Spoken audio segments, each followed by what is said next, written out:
Welcome to Fine Tuning with Drew Taylor, your one-stop shop when it comes to animation news and commentary. I'm Drew's co-host, entertainment writer Jim Hill, and he and I are recording this show on Friday, September 10th, 2001. Earlier today, I actually sent a note to Drew because I was concerned that this week's Fine Tuning was going to be on the thin side because this week there really hadn't been a lot of animation news, right? I mean, nothing. Yeah, there were some trailers that dropped, which we'll be getting into later, but yeah. Yeah, and then what was it? 2:00 East Coast time today, the bomb drops. And I have to eat my words because what Disney announces its release schedule out through 2024.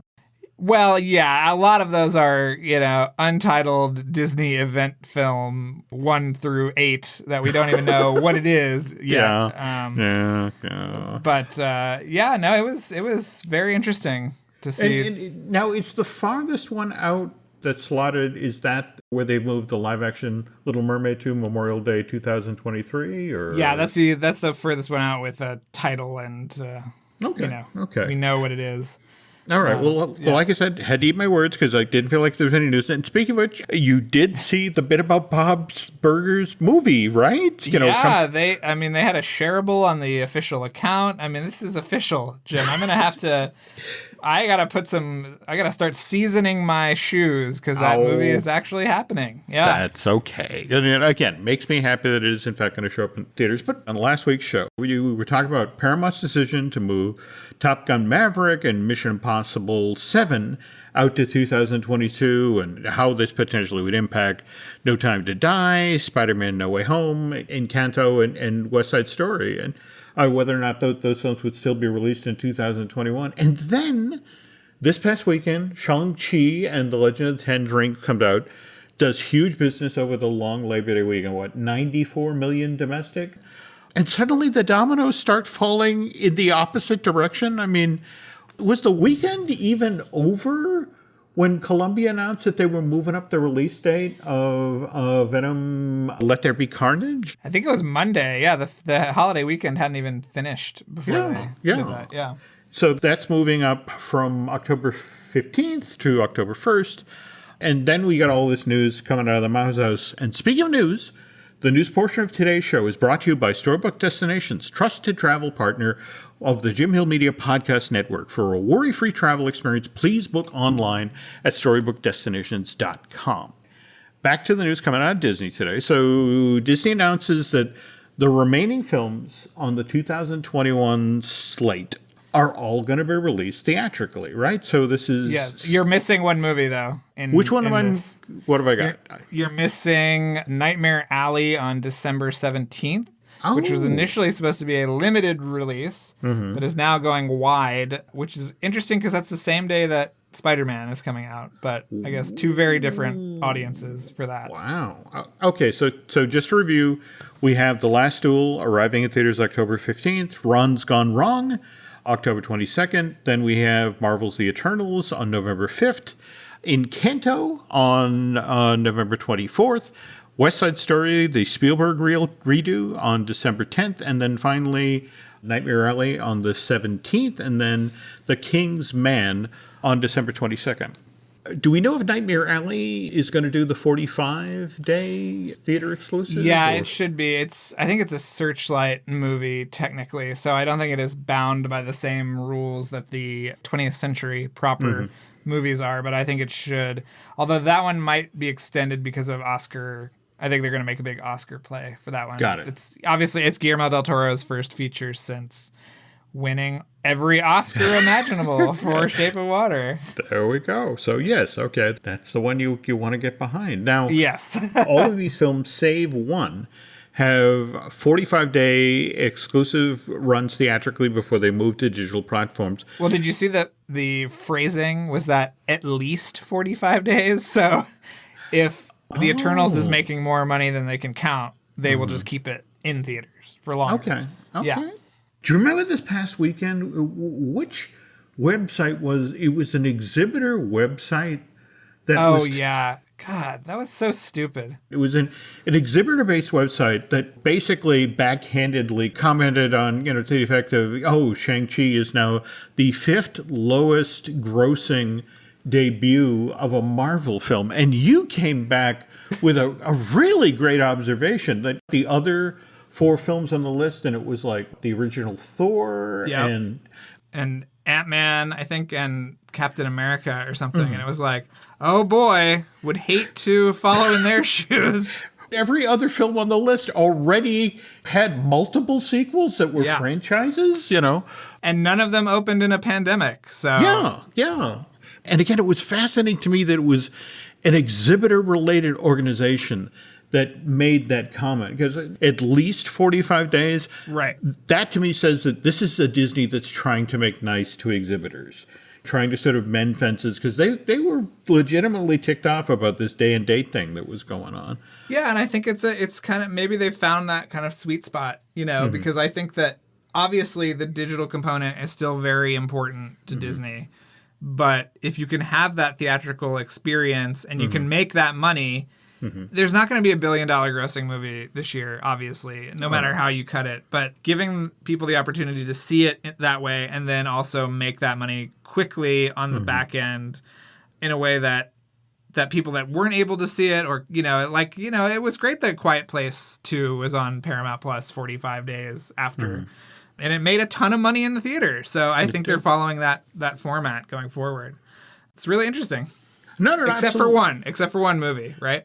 Speaking of which, the one film that's 30 days in theaters, but in a weird sort of way, this dovetails nicely into what you said on the last show, that looking at Encanto, and in fact, when we were discussing about, boy, is Disney going to blink and maybe just move that just to Disney Plus, kind of like what they did last year with Soul, which built up an incredible amount of goodwill and became a holiday treat because the whole family could sit around and watch that at Christmas. And what I love about this 30-day decision for a film that is released on November 24th, theatrical, it's just ahead of Thanksgiving, but they get to have their cake and eat it too, because it's like, you get the theatrical run, but at the end of 30 days, that's literally just before Christmas, when this is potentially, in fact, they flat out said this was going to Disney Plus, right?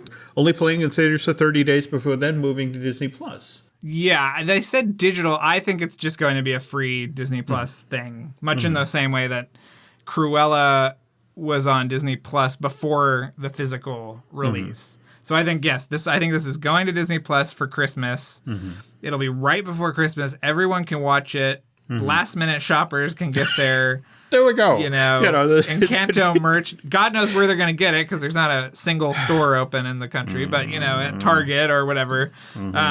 So, yeah, I think it's a brilliant play, I think. Are we allowed to say that this decision about these 6 films and the rest of the slate for 2022 to 2024, this was all made based on the amount of money that Shang-Chi made this past weekend? Well, I mean, I think that, for things like Encanto, I think it gave them that confidence, because the 20th century titles are locked into a theatrical exhibition because of their deal with HBO, which will be ending next year, thankfully, so they can do whatever they want with their movies next year.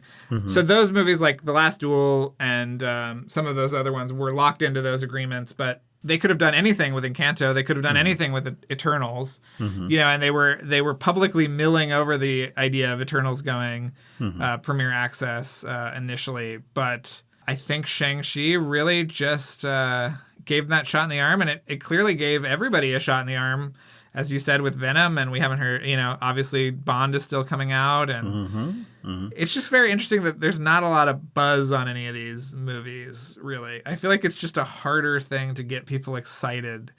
But if anybody can do it, it's going to be Disney for sure. The mouse's marketing machine. Speaking of which, we saw that in action this morning on Good Morning America, where we got our first look at the vocal cast for Encanto, this Jared Bush and Byron Howard film. Do you want to run us through who we got? We have Stephanie Beatrice from Brooklyn Nine-Nine, and also Lego Movie 2. She's done a fair amount of voiceover work, so she's Mirabelle, our star.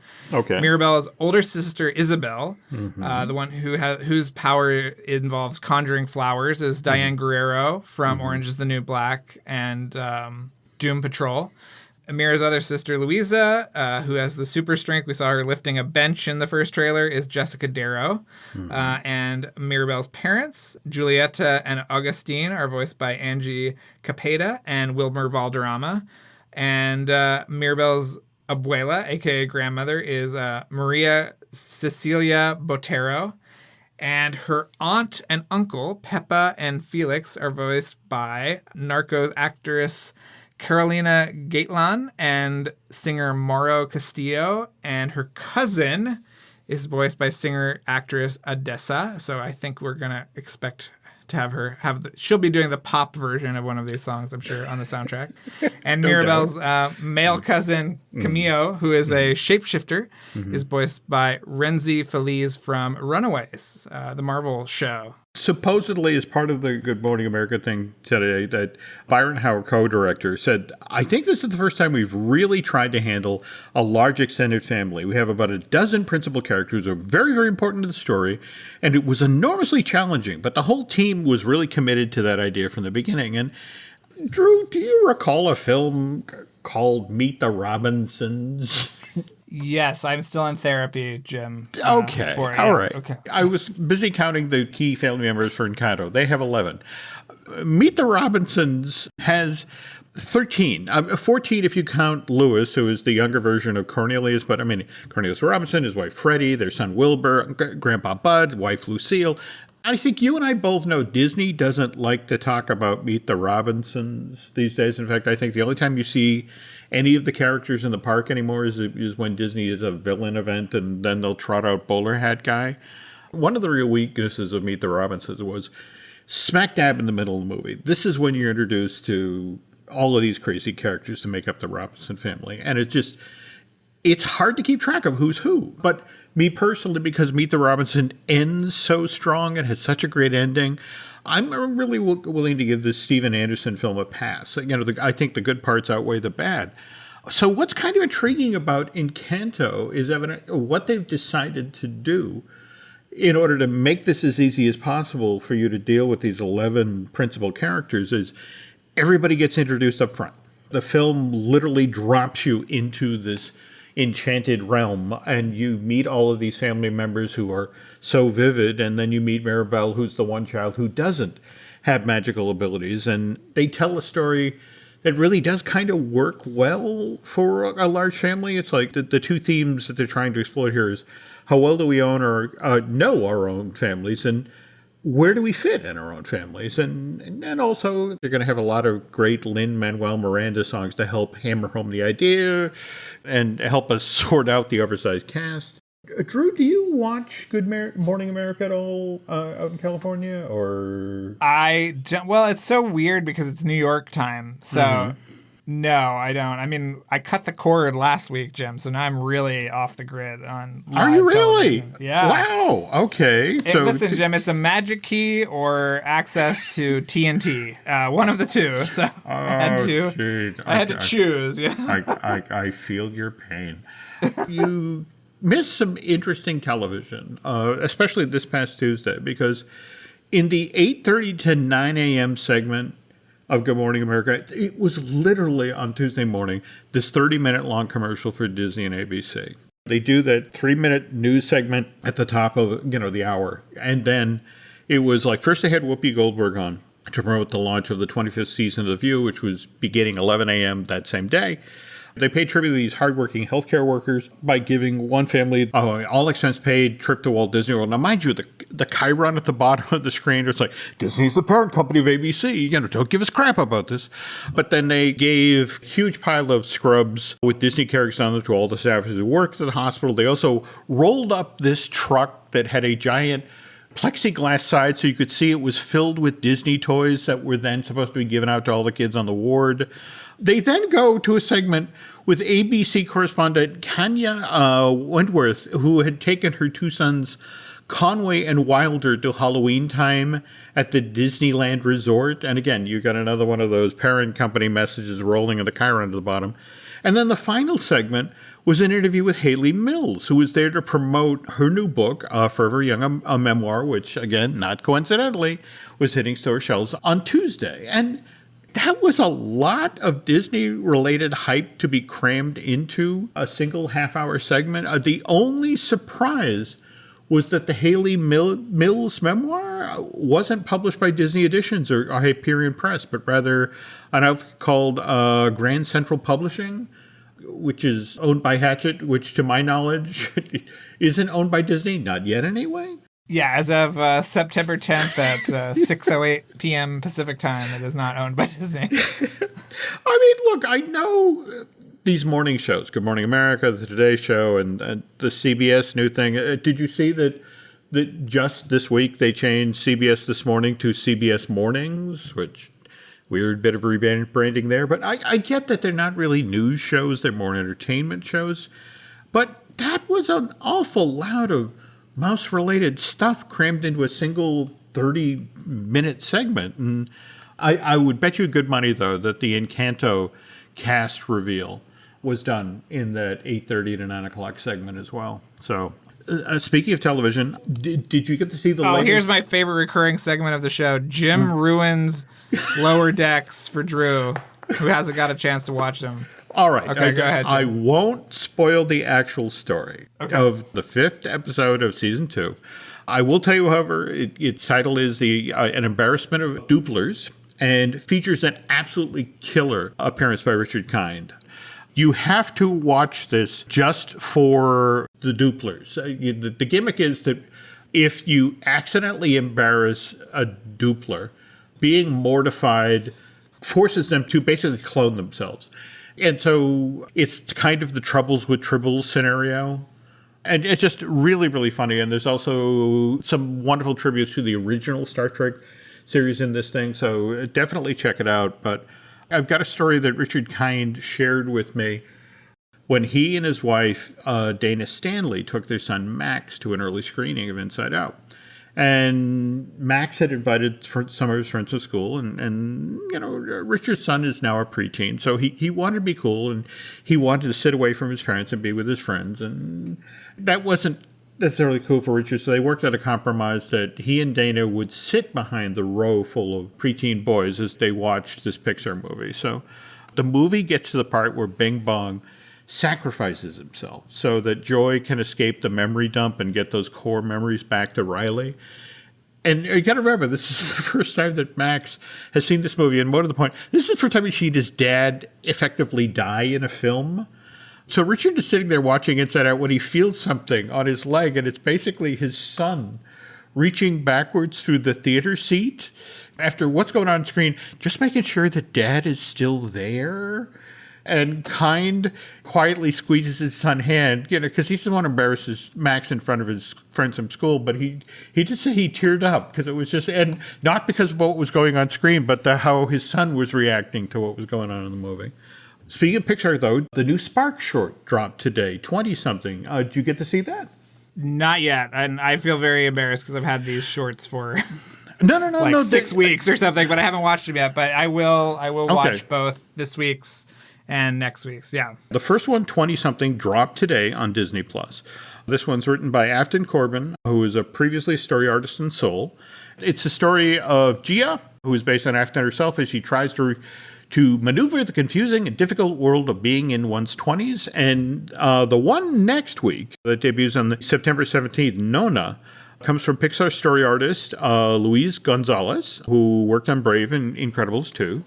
And supposedly it's inspired by his own grandmother. Tells the story of an older woman who has plans for the day, just relaxing at home, which gets interrupted by the unexpected arrival of her granddaughter. And speaking of stuff that, you got to go out of your way to watch, when did the new Ron's Gone Wrong trailer drop? Was that today or just earlier this week? Or no, it was a couple of days ago, I think. I only know that because I was just annoying my wife by watching all of these trailers on on a loop. The Matrix trailer. Did you watch the Matrix trailer, Jim? I did. Pretty wild. It was. But if we had just stopped with the original Matrix, I would be happy to see this one. But there were those other two films. Great effects. If you held a gun to my head right now, I still couldn't tell you what happened in either of those two films. But I will go to this one. I'll tell you when you're older, Jim. Thank you. So this is the official trailer as opposed to the teaser we got for Ron's Gone Wrong. And it had better gags. I thought it was sharper about story points. This one definitely made me feel like, okay, I want to go out of my way and see this one. What about you? Yeah, I thought it was a lot better. It gave more of the story. Mm-hmm. We got to hear more of the cast. Galifianakis is the little droid. Mm-hmm. I was really impressed. I'm excited. I've heard it's really good from people who have seen it, so I'm excited. And I'm a big Arthur Christmas fan, Jim, so I'm excited that Sarah Smith has a new movie. That's another one of those when it shows up during the holiday season. If I stumble upon it, it's like, well, here goes another hour of my life. Just enjoy how it played out. So if that's the storytelling style, no, I'm definitely on board.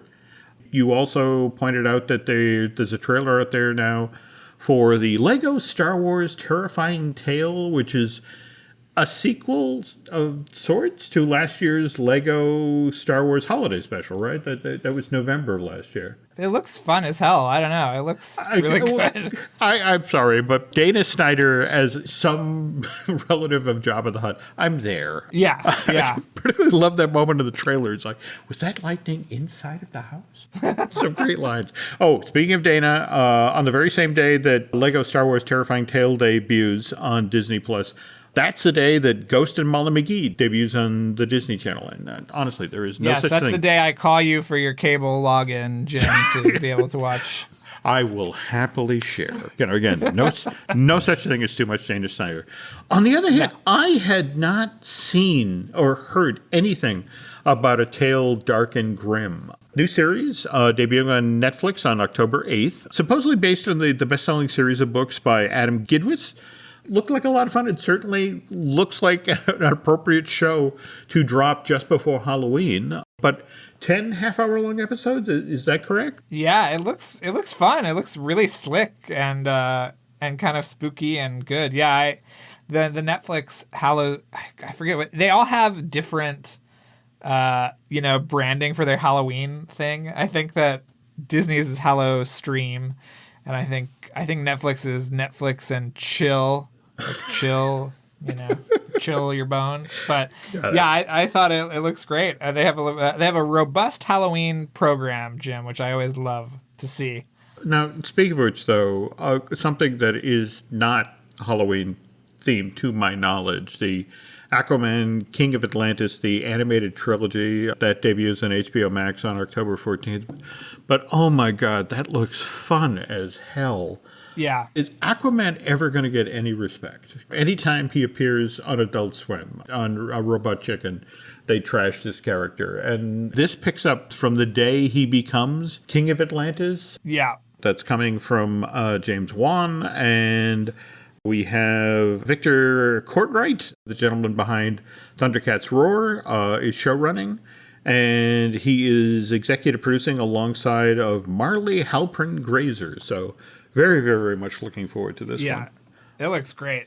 It does. And it's three episodes. That's why Jim said it was the animated trilogy. It's 3 episodes over 3 weeks. So I don't know if they're a little longer or what the runtime is, but they're going the kind of Fear Street route with that. So 1 every week for 3 weeks. Yeah. Can't wait. And speaking of things we're looking forward to, we were just talking about Paramount and Star Trek, and we now have a really for real trailer for Star Trek Prodigy. And jeez, this looks great. Yeah. I love the Captain Janeway hologram guiding these misfit kids around the galaxy. Also, keep hitting the button so you find the thing to go pew pew. I have to say, given the quality standard of the writing and the production on Star Trek Lower Decks, I have really high hopes for this one. And of course, it's the brothers who did the Troll Hunters series finale thing for Netflix. So very, very much looking forward to this. We finally have a debut date, October 28th. Now, I was finishing watching the Prodigy trailer, and suddenly, how YouTube auto cues, and suddenly here comes a trailer for Rumble that I had never seen before. I have never seen this, and you didn't send it to me, Jim, so I still haven't seen it. So okay. Yeah. I just literally stumbled upon it while I was putting these show notes together, and it's a lot stronger. And they're listing that there's a February 18th, 2022 release date for this film, and I hadn't seen that anywhere before, which intrigues me given the news about Clifford the Big Red Dog, which again Paramount pulled off the schedule after it being wait a minute, they pulled that off before CinemaCon, right? They pulled it off before CinemaCon, and then they showed it at CinemaCon, which is super weird. It is. And what's also weird is the only release date that's locked in anywhere for this thing is evidently the UK, and that's December 24th of this year. So if anybody knows what's going on with Clifford and wants to share, or for that matter, wants to confirm that Rumble is in fact coming out in February of next year, love to hear from you. So anyway, I'll tell you what, folks, we're going to go from dogs to ducks on the second half of the show, but first a couple of ads.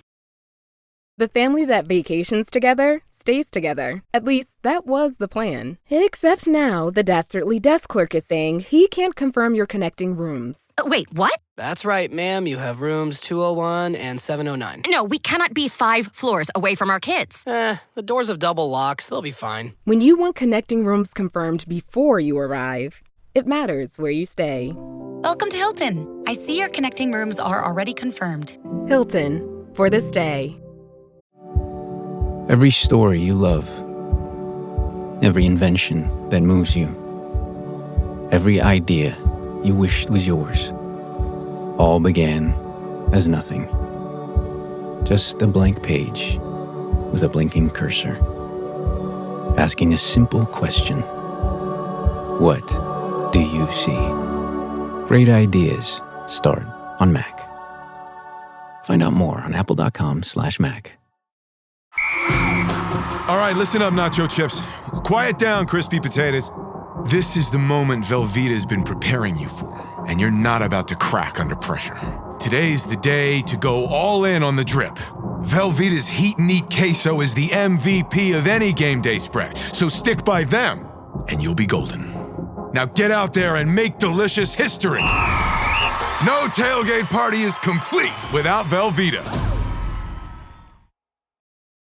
We were just talking about Haley Mills' memoir, Forever Young. Drew pointed out, however, that there's a couple of animation-related books coming out that we should keep an eye out for. First is The Art of Encanto from Chronicle Books, the very same people who published Drew's great making-of book for Pixar's Onward. By the way, did you see they had Barley out at California Adventure as a walk-around? I did. Well, I think they had Ian out, too. Did they really? Yeah. Okay. Those characters were supposed to be at Pixar Pier for a while, but, obviously when the movie opens 9 days before the world shut down, that they kind of went back into mothballs. But yeah, I'm going to do the Halloween thing at the end of the month, at the sort of mid October. So I will report back on I'd love to Sid hear and that. all of those characters. Yeah, I'm genuinely intrigued in regard to doing them. Agnes Harkness from WandaVision, right. And likewise the Cruella from the Craig Gillespie film. But all right, so we have Encanto, Art of Encanto coming November 16th. But right behind that, a week after that from Dark Horse Books, we have The Art of Maya and the Three. I literally did this. It's like, we're getting an art book for Encanto. We're getting an art book for Maya and the Three. It seems unfair that there isn't an Art of Vivo book out. But just on a whim, I hammered on Amazon, and sure enough, there is an Art of Vivo book coming out.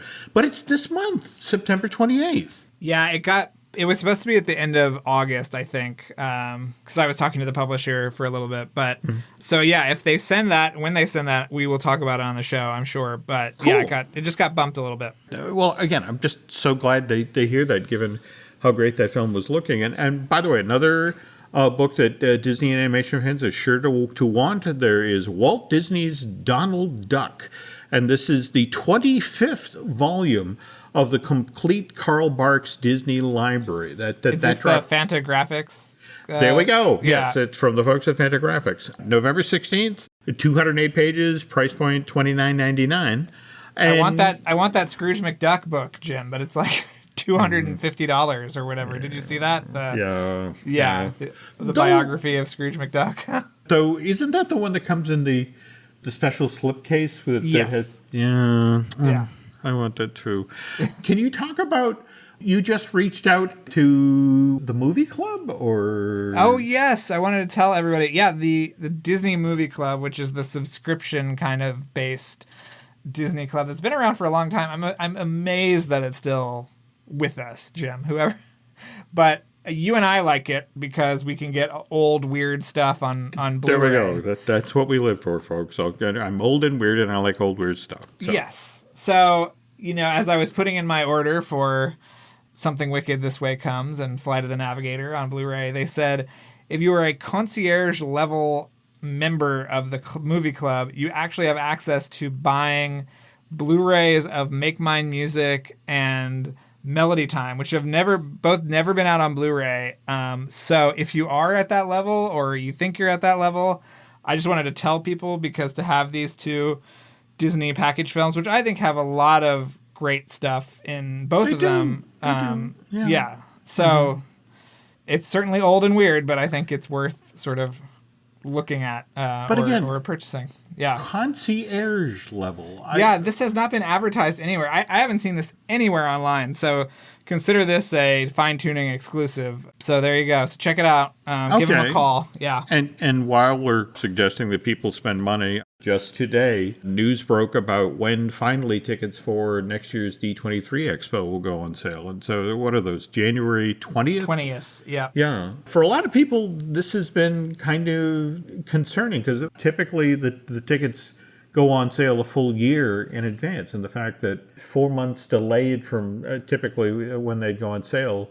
But is this another Shang-Chi thing, Drew? Yeah, I think that they finally kind of said, okay, whatever statistics and numbers they've run and whatever, they are pulling the trigger. So see you there, Jim. Yes, in some particularly long line, no doubt. Which of the ones, is it Melody Time or Make Mine Music, that has Donald in it? I think it is Melody Time. Okay. Yes, it is Melody. Wow, I got that off the top of my head, Jim. Come on. 1948 package film, and I knew that was the one with Donald. Come on. Look, Donald's obviously had an interesting career. First debuted in The Wise Little Hen, Silly Symphony back in May of 1934. Crossed over to the Mickey Mouse series in August of that same year with the Orphans Benefit, and proved to be such a popular supporting character. Got his own series in January of 1937, starting with Don Duck. And by the time the 40s arrived, Donald has basically thrown Mickey into eclipse. Do you know the story of The New Spirit, the film that the Treasury Department had Walt make right after Pearl Harbor, to the effect of, we need money for the war effort, we need to convince people to pay their income taxes as quickly as possible? No, if I have heard it, I have forgotten about it, Jim, so please regale us. Walt boards a cartoon where it's Donald being the one who pays his tax quickly, and he takes it to the Treasury Department. He actually gets guff from the bureaucrats there to the effect of, well, I thought we'd get Mickey. And it's like, they said, no, that Donald's our Clark Gable. I'm giving you the biggest star in my stable. And sure enough, Pearl Harbor's December 7th. This thing is out in theaters by the end of January of 1942. It's good to know there was no shadowy government organization that Walt said no to. Not yet, anyway. So it hits in theaters, and they put it in theaters for free. There are theaters who I have to pay for my normal Donald Duck cartoon. I'll just pull that out of the rotation and run The New Spirit. And Walt loses money helping the American government at this crucial time. But on the other hand, millions of people are convinced to pay their taxes on time, and it does, in fact, help the war effort. Well, it was probably being run right next to newsreels, too, I imagine, right? There we go. In fact, my mom was just talking to Nancy and I about how different it was back then to get news. I mean, you either heard news on the radio or you'd go to a movie theater, and it was one of these things where you'd get two pictures and a cartoon and a newsreel, and it was only during the newsreel where you'd actually get to see the footage of Pearl Harbor and the ships that have capsized or, still burning out on the water. And it was just, to immediately go into the Mighty Mouse cartoon was, a little jarring. I prefer to get my news from old Jimmy the Goon down the street who tells me all the stuff, Jim. But, yeah. Jimmy the Goon. Oh, yeah. Oh, well, there we go. So it's the 1940s now, and University of Oregon. Back in the day, the sports teams at Oregon, no lie, this is back, as far back as the 1890s, they were known as the Webfoots. They were called the Webfoots because this group of fishermen from Massachusetts who had been heroes in the American Revolution relocate to Oregon's Willamette Valley. They propagate the name. So when it comes time for the University of Oregon to have a sports team, to honor these veterans of the American Revolutionary War, they named the team the Webfoots. That holds for a while, but starting in the 1920s, some student at the university is like, well, Webfoot, who's got web feet? Ducks have got web feet. So why don't we just call ourselves the Oregon Ducks? And so that starts in the 1920s. In fact, they start bringing a live white duck called Puddles to the sporting events. That's the 1920s, and so this clearly predates Donald, who doesn't arrive on the scene till May of 1934. But starting in 1940, cartoon drawings of Puddles start appearing in student publications at the University of Oregon, and the cartoons of Puddles start looking like Donald Duck. And by 47, and again, this is during a time when you've got Walt working on a package feature that features Donald, and somebody points out to him that's like, the University of Oregon is basically using Donald and they're not paying us anything. And so this almost becomes an issue. But Oregon's athletic director, Leo Harris, travels to Burbank, meets with Walt, and they come to an understanding. There's a handshake deal that the University of Oregon has Walt's permission to use Donald as its sports mascot. They can even call him Donald Duck. Well, can I ask you something, Jim? Sure. Were any of the, because the classic kind of Oregon Duck looks like it was animated by one of the people at Disney. Did they produce anything? I mean, it's a long way to go from a student newspaper to the logo that we see. Were they involved in redesigning this character at all, or giving them official? Supposedly, there's an illustrator that worked in Disney comic books called Mike Royer. Supposedly, he's working in comics at Disney in the 60s, and he's also a graduate of the University of Oregon. And basically, Walt goes to Mike one day, and it's like, can you do me a favor? Can you at least make the duck for the university look more like Donald? It's off model. It doesn't look great. The proportions aren't great. And so Mike redesigns the duck, and so it becomes much more like Donald at that point. Okay. Much more a model. So if that's the stuff you're seeing, that's what happened. Now we jump ahead to the 70s, and the Disney company isn't making quite as much money as it used to make under Walt. They're making movies like $1 Million Duck that don't do the business that the films that were made during Walt's tenure at the company made. And so the company's lawyers approached the University of Oregon. And, there's nothing in writing. And, if you're going to be using Donald's likeness, you're going to have to start paying. And the University of Oregon sends students into the archives, and they dig down, and they eventually come across a picture of, again, remember the athletic director's name, Leo Harris. Here's a picture of Walt and Harris, and they're wearing matching University of Oregon jackets with, and Walt's very proudly pointing to the duck on the thing. And it's like, look, we had a handshake deal, and Walt supported this. And that was enough to sort of push back the Disney lawyers. So in 73, they actually formalized the deal. They get a formal agreement in place where the university now officially has the rights to Donald's likeness. But at the same time, Disney, being Disney, now wants control over where the university student, how they'll get a member of the cheerleading squad to dress up as the mascot. It's like, if you're going to be wearing a costume that's basically Donald, we want approval of where he performs. And there's literally language in the deal, too, that whoever the student is who's inside the costume will properly represent the Donald Duck character. So he'll curse and get angry and try to murder his nephews. There we go. All right. And this deal stays in place till the Bob Iger era. And then officially in 2010, Disney and the University of Oregon reached an agreement that removes at least the costume Oregon Duck mascot, the one that looks like Donald, from being as closely associated with the Donald Duck trademark. And the trade-off is now the character can go anywhere, can do anything on campus without Disney signing off on it. They also tweaked the design of the official art for the school for the mascot, so it's a little less obviously Donald, rounder head, changed the body a little bit. But again, the copyright agreement that's sort of Donald, not Donald, remains in place. And in a weird sort of way, Disney is so lucky that they did this at the time, because there's this great story that evidently in 2011, after they finally freed up the Oregon Duck mascot, so they didn't have to contact Disney and said, can you go to the chili cook-off? Can you do this?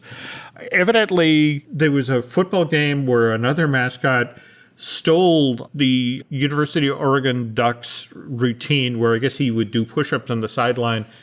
And long story short, there was a fist fight between the two mascots, and as a result, Donald was banned from appearing at the next couple of games at the University of Oregon. That is amazing. Yeah, so, by the way, University of Oregon, the Ducks just had their season opener this past weekend. They played Fresno, and they won 31-24. That said, this Saturday, they're going head-to-head against Ohio State. So, Drew and I wish them well. So, wait, they loosened the agreement, but they also had to change the look of the mascot, but Disney still has this agreement with them? I called a friend at Disney Legal to get it explained, and you could literally hear over the phone this person touching their forehead like, oh, I don't want to have to explain this again. It's just sort of like, yes, we had this handshake deal that we formalized in the 70s that we then revisited in 2010, but it's still evidently a pain in the butt because they spend more time going after the folks who don't do the officially authorized University of Oregon Ducks merch. It's the folks who work on the periphery, who do the more obscene, edgy stuff. The university doesn't go after that at all, but it's Disney that has to step up, and it's like, okay, there's a reason that Donald doesn't wear pants. Right. Just the fact that they have to still police now this character that they really don't own. It looks like they are selling, like, merchandise with the older, like kind of a retro here.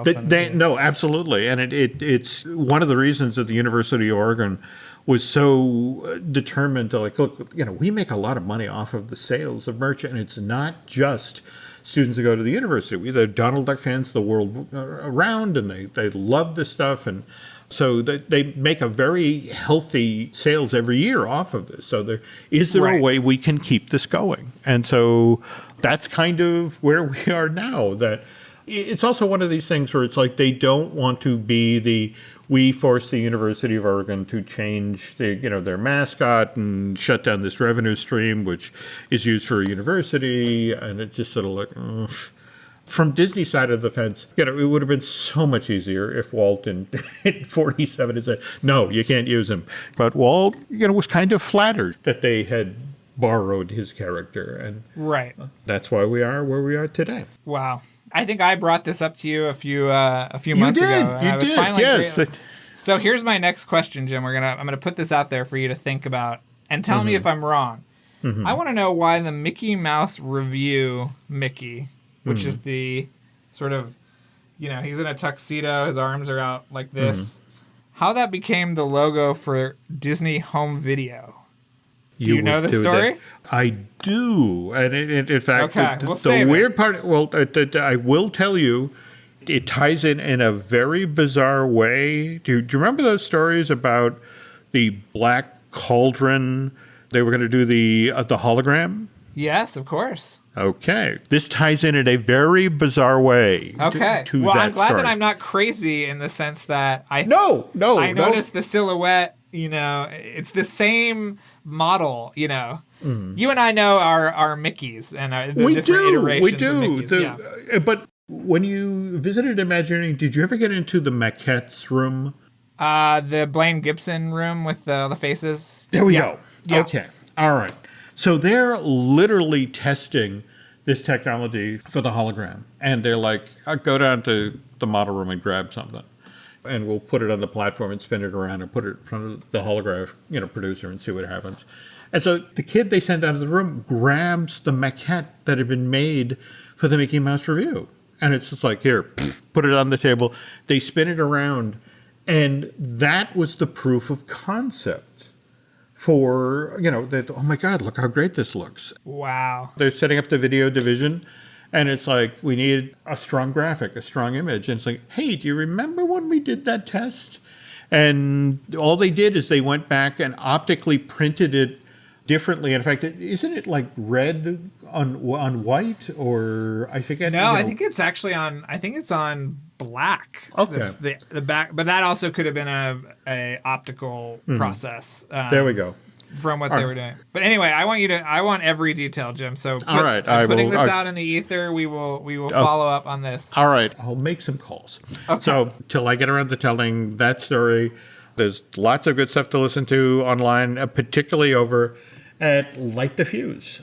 Drew's wonderful Mission Impossible, John Wick, and God help us, Top Gun Maverick podcast. So I know, God. What do we got coming up this week?